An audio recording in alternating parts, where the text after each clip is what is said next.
How's it going, my car dudes? Liam here from the Car Dudes channel, and today I have a review of my 1999 BMW 520i.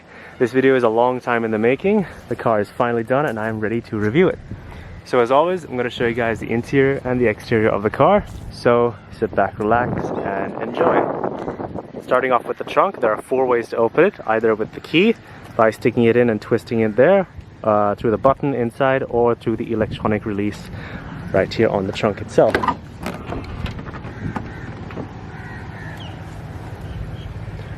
Pretty large boot, or trunk if you're American. I believe it's 530 liters. Full-size spare. Opening up this, you have your 6-disc CD changer.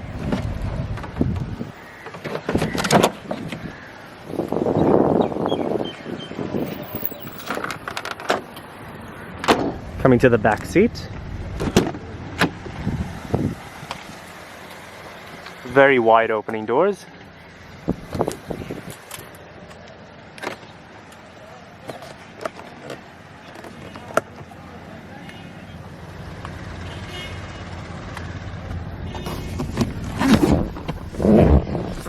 Now this seat is put in a position that I will be comfortable sitting in. I'm about 6'2.5". And I have an alright amount of room back here. I have space to put my feet under the seat. Headroom is also pretty good. So is shoulder room. You have rear seat pockets. Previous owner has done the cup holder deletes. Unfortunately, no cup holders here.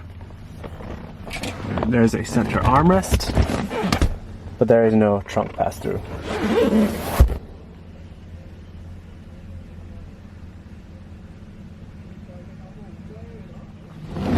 Not a bad back seat. Here's the key fob for the E39. Our lock, unlock, and our trunk release. This E39 is finished in the titanium silver metallic. And features a two-tone gray and black leather interior. The interior of this car has actually been redone by one of the previous owners.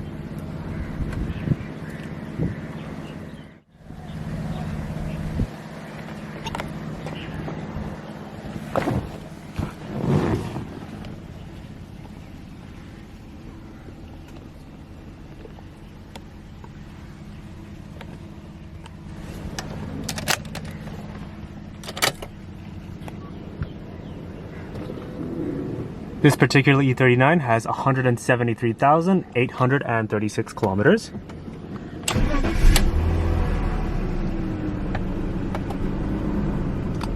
Fires up, no problem.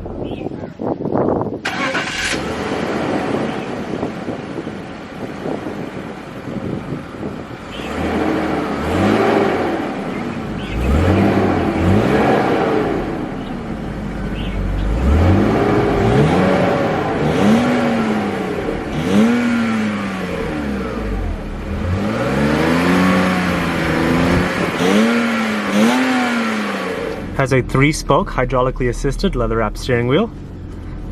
Nice and tight. This car has a 5-speed automatic transmission with Steptronic. Pull back to downshift and push up to upshift.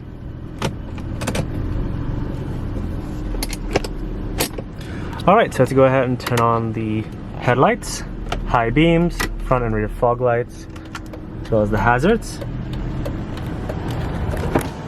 All the windows are fully automatic, and we'll pop the hood. And we'll go ahead and check out the exterior.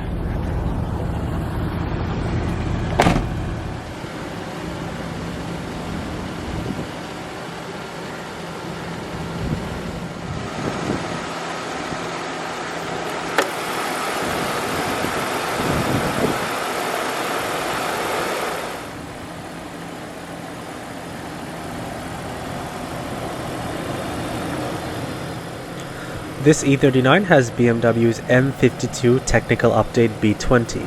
It is a 2-liter inline-6 and it produces 148 brake horsepower and 140 foot-pounds of torque. It has a 0 to 100 time of 10.2 seconds and a top speed of 226 kilometers per hour.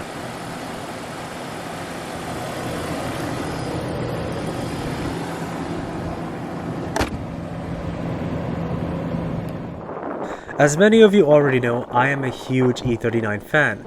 It all started with my dad's 1998 E39 that he had many years ago. I united the two cars recently. Definitely a nostalgic sight. Something about these old Beamers that just stand out more than the newer cars. Just look at it compared to a newer one. Just so much classier. The E39 was launched at the end of 1995 and Clarkson himself praised it for the way it handled and its quality, even describing it as the last of the mechanical 5 series, even though it has fly-by-wire throttle. But let's not get bogged down with what kind of throttle it has, because that's irrelevant. The engines of the E39 were phenomenal. The M52 engine that this car has received what's called a technical update in late 1998, which gave the car double Vanos and a fly-by-wire throttle. In 2000, the engine was replaced by the M54 engine, the 3-liter version of the engine being deemed one of the top 10 engines in 2002. It is said that the E39 combines the sporty characteristics of an E36 with the elegance of an E38. Having driven all three, I can confirm that the E39 isn't as agile as an E36, rightly so because it's a bigger car, but does handle exceptionally well.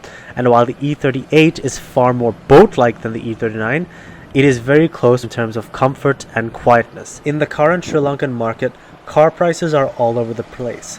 But for E39s, expect to pay around 4.5 to 6.5 million Sri Lankan rupees, depending on the engine, condition, year, and so on.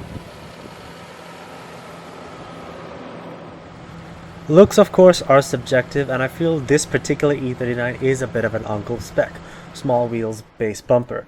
That being said, I still love the way it looks. It has more presence and more of a wow factor than a new modern BMW. All the modern BMWs are all about laser lights and big BMW grills, and they look horrible. They just really do. I'm not a fan of the new ones at all. To me, the looks of an E39 can be described in 3 words: classy, simple, and understated.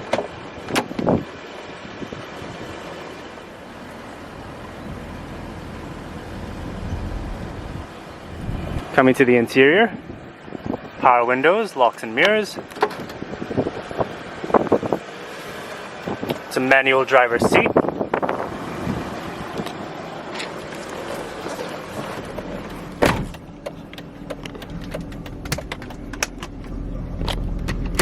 Coming to the interior of the E39, dual zone automatic climate control. Different zones.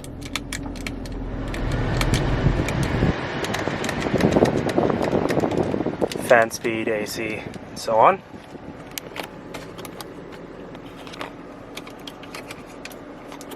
This 520 has BMW's professional business radio.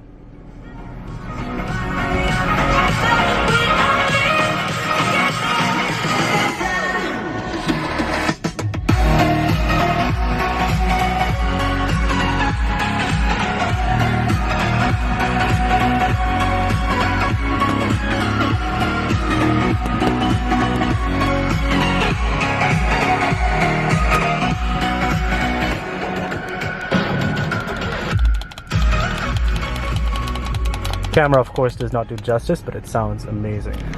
So this is, I guess, the infotainment, if you want to call it. This is before, this car does not come with the optional navigation screen and all that. So quite typical of BMWs of this era, even the one my dad had. Through the heat, this all gets pixelated, so it's kind of hard to see. So I'm not going to mess around with it. But you have your seek up, seek down, your different presets. You can adjust the clock, audio, display, and then you can just turn it off completely. Opening this up, you have your cassette player and you can adjust the tone. This should be damped. I believe the spring has broken. That's just a simple thing, nothing big. Down here you have a power outlet. Obviously this car does not have Bluetooth audio, so I have an FM receiver in there. A little bit of storage again in the front, cup holder delete. Normally you get these cheap, horrible, ugly cup holders that wouldn't do anything, so the previous owner took them out. Over here you have your traction control button, your hazard lights, your central locking. You have an ashtray, a little bit of storage. There should be a lid that goes over this, but quite typical, it's broken. This car does have a still fully functioning phone. All you need to do is put a SIM card in it and it'll work. There's the number. So yeah, that's really cool. Unfortunately, the display is gone, but that's just really cool to have. There is no center console. You can't lift this up, unfortunately. I don't know why BMW did that, but that's the way they chose. Coming to the gauge cluster, these are typical BMW gauges. I absolutely love them. They're so simplistic and just easy to read. So this has the lower end display at the bottom, as you can see. So it's there's usually in the higher end models you could get a more advanced display that shows stuff like coolant temperature and all that stuff. Right now this is just pretty basic. So right now we have your fuel economy. I know it's absolutely horrendous, don't ask me. Fuel range, your average speed, have it off completely, and your outside temperature. You can cycle through that through this button right here. On the left you have a little display that will show you which doors are open. On the further to the left you have all the warning lights, so the fogs are on, as you can see.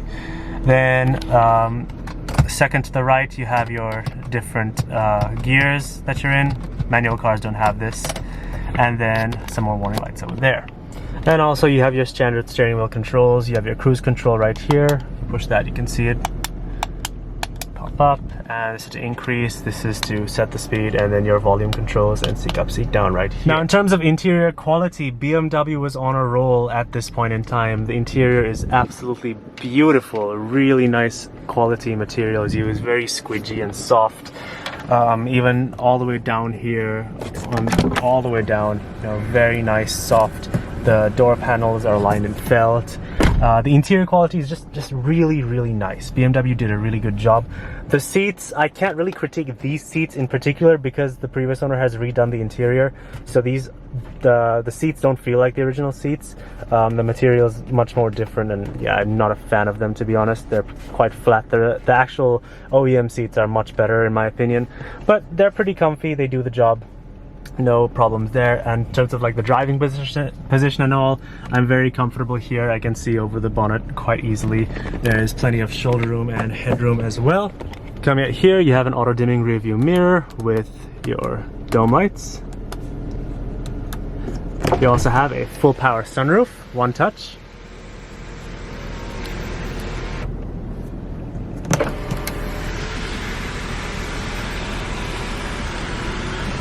It also has a tilt function.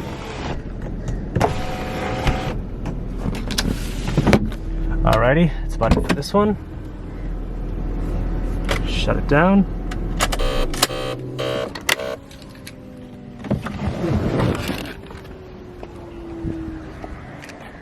Well guys, thank you all so much for watching my review of my 1999 BMW 520i.